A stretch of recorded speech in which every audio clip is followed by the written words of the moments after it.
Mahukan akses yang lebih pantas kepada alatan anda yang paling kerap digunakan. Dengan MyViewBoard 3.0, anda boleh membuka menu pantas dari mana-mana sahaja dan menyesuaikannya agar sepadan dengan gaya pengajaran anda.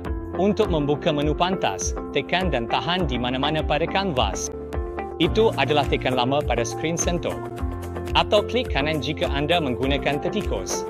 Di bahagian atas, anda akan melihat tindakan pantas seperti butang pilih alat, alat tangan, buat asal dan buat semula. Itu terbina dalam dan tidak boleh diubah. Alat paste di bahagian bawah juga kekal diletakkan. Bahagian tengah adalah milik anda untuk disesuaikan.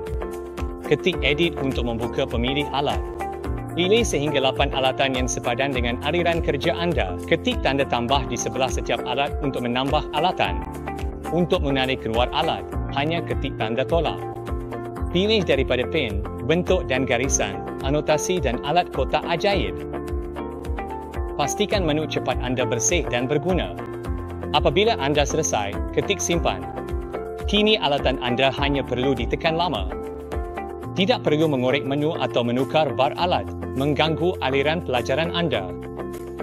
Begitulah cara untuk mengakses dan menyesuaikan menu pantas.